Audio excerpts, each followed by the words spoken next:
ഇന്ന് നമുക്കൊരു പായസക്കഥയായാലോ. നമുക്ക് എന്തൊക്കെ സന്തോഷം വന്നാലും നമ്മളെല്ലാവരും ആദ്യം ഉണ്ടാക്കുന്ന പായസമാണല്ലേ. എന്നാൽ ഇന്ന് ഞാൻ ഭയങ്കര സന്തോഷത്തോടാണ് ഈ ഒരു പായസം ഉണ്ടാക്കുന്നത്. ഞാൻ ഉണ്ടാക്കാൻ പോകുന്ന കടലപ്രഥമനാണ് കേട്ടോ. എൻ്റെ ഭാഷയെ പറയുകയാണെങ്കിൽ സദ്യയിലെ പായസം. ഞങ്ങളൊക്കെ കറുത്ത പായസമാണ് പറയാറുള്ളത്. അതിൻ്റെ റീസൺ എന്താണെന്നോ, പണ്ടൊക്കെ ഞാൻ വിചാരിച്ചിരുന്നത് ഈ ഒരു പായസം സദ്യയ്ക്ക് മാത്രമേ കിട്ടത്തുള്ളതായിരുന്നു. ഞങ്ങളുടെ വീട്ടിലാണെങ്കിൽ എന്ത് ഫംഗ്ഷൻ ഉണ്ടെങ്കിലും ആകെപ്പാടുണ്ടാക്കുന്ന ഒരു പായസം എന്ന് പറയുന്നത് വെള്ള പായസമാണ്, നമ്മുടെ സേമിയ പായസമേ.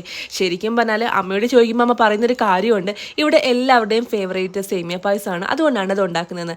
എന്നാൽ അതിൻ്റെ ഇടയ്ക്ക് കറുത്ത പായസം ഒരുപാട് ഇഷ്ടപ്പെടുന്ന, ഈ കടലപ്രഥമനൊക്കെ ഒരുപാട് കുടിക്കാൻ ഇഷ്ടപ്പെടുന്ന എന്നെ എല്ലാവരും മറന്നുപോയി. പക്ഷെ പിന്നീടാണ് അതിൻ്റെ കാര്യം മനസ്സിലായത്. എൻ്റെ ചേട്ടനും ഈ ഒരു പായസം ഭയങ്കര ഇഷ്ടമായിരുന്നു.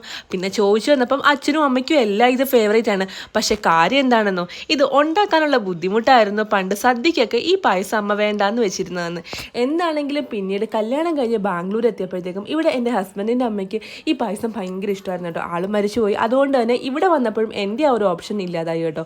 ഇവിടെ ആരും അങ്ങനെ ഉണ്ടാക്കി കുടിക്കാറില്ലായിരുന്നു. പിന്നെ എൻ്റെ ചിറ്റയുണ്ട് കേട്ടോ, ഹസ്ബൻഡിൻ്റെ ചിറ്റയാണ്. ഈ ചിറ്റ ഇവിടെ വന്നു കഴിഞ്ഞാൽ ആരുടെ പിറന്നാളുണ്ടെങ്കിലും ഈ ഒരു പായസം ഉണ്ടാക്കി തരും കേട്ടോ. അങ്ങനെയാണ് ഈ ഒരു പായസം ഇത്ര എളുപ്പത്തിൽ ഉണ്ടാക്കാൻ പറ്റുമെന്ന് മനസ്സിലായത്. ഇത് എളുപ്പം ഉണ്ടാക്കാനുള്ള റീസൺ വേറൊന്നുമല്ല, നമ്മൾ സാധാരണ ഈ പായസം ഉണ്ടാക്കാനുള്ള ഏറ്റവും വലിയ ബുദ്ധിമുട്ടെന്ന് പറഞ്ഞാൽ ഈ ഒരു തേങ്ങാപ്പാൽ പിഴിഞ്ഞെടുക്കുക എന്നുള്ളതല്ലേ. നമ്മളിവിടെ തേങ്ങാപ്പാൽ വാങ്ങുകയാണ് ചെയ്യുന്നത്, അപ്പോൾ പിന്നെ ഇത് എളുപ്പമാണല്ലോ. എന്തെങ്കിലുമൊക്കെ ഫംഗ്ഷൻ ഉണ്ടെങ്കിൽ ഞാൻ കടലപ്രഥമൻ ഉണ്ടാക്കുന്ന അഹങ്കാരത്തോടെ അമ്മയെ വിളിച്ചു പറയുമ്പോൾ അമ്മ സ്ഥിരം പറയുന്നൊരു ഡയലോഗ് ഉണ്ട് കേട്ടോ, തേങ്ങാപ്പാൽ കടയിൽ നിന്ന് വാങ്ങിച്ച് ഒഴിക്കാനാണെങ്കിൽ ഇതൊക്കെ എളുപ്പമല്ലേ എന്ന്. അമ്മ പറയുന്നതിലും കാര്യമുണ്ട്.